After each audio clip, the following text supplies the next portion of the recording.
Amigos, vamos a continuar con las noticias en CNN Chile Radio y los hacemos yendo a Venezuela, precisamente, donde la presidenta encargada de ese país, Delcy Rodríguez, promete elecciones justas y libres, todo esto en medio de la incertidumbre que existe en Venezuela acerca de los procesos políticos, sociales, con una presión importante de Estados Unidos de por medio que muchas veces no se entiende y hasta ahora quedan muchas dudas. Ya está con nosotros Isel Guerra acerca del rol que tiene Delcy Rodríguez efectivamente. Es opositora a Estados Unidos, trabaja con ellos conjuntamente. Hay quienes dicen, los más osados dicen que una especie de títere de Donald Trump.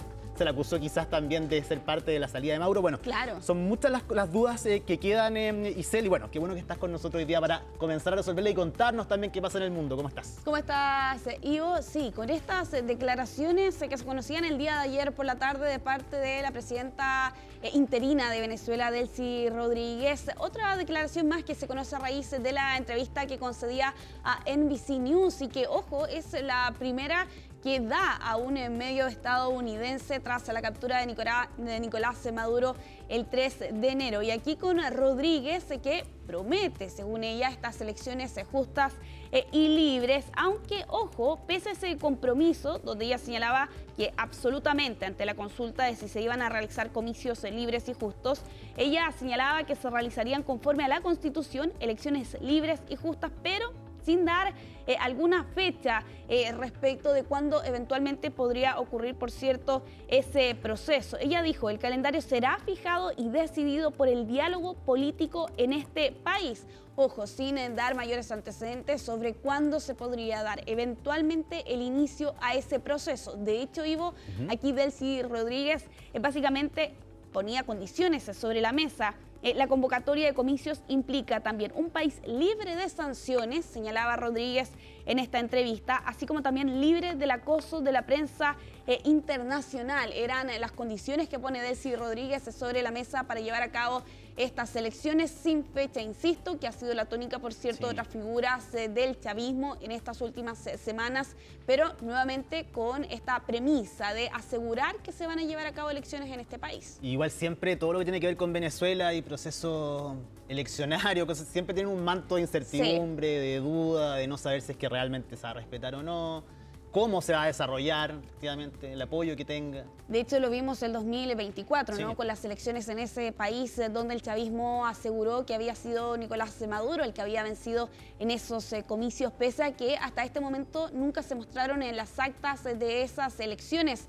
No así la oposición venezolana, ¿no? Que, por cierto, mostraba esos documentos y con una oposición que ya se había enfrentado anteriormente a primarias de este grupo y donde María Corina Machado había arrasado en esos comicios con más del 90% de los respaldos, pero que fue inhabilitada, sin ir más lejos, para participar de esas elecciones.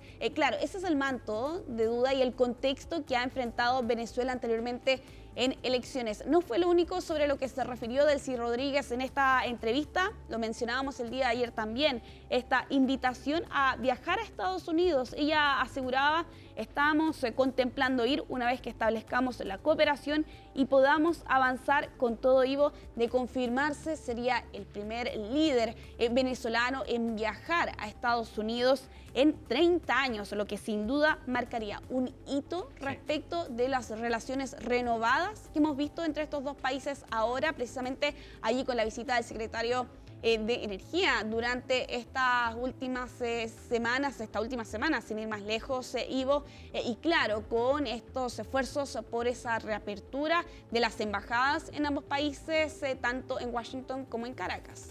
Se ve de fuera, al menos, que esto avanza, de alguna forma avanza, pero no sabemos el contenido efectivamente, la interna, si es que eso efectivamente es sólido y le va a dar garantías a un país que las necesita hace mucho tiempo. Claro, exactamente, respecto de cuál es efectivamente y realmente la postura que hay dentro del chavismo, más allá, por cierto, de los hermanos Rodríguez, tanto Delcy como Jorge Rodríguez, que es el presidente de la Asamblea Nacional, sino que también otras figuras, entre ellas, sin ir más lejos, el ministro del Interior, Diosdado Cabello. Al menos hasta este momento, lo que se ve ante la prensa es que efectivamente existiría un respaldo, al menos en las declaraciones públicas que han hecho, por cierto, otras figuras del chavismo. Vamos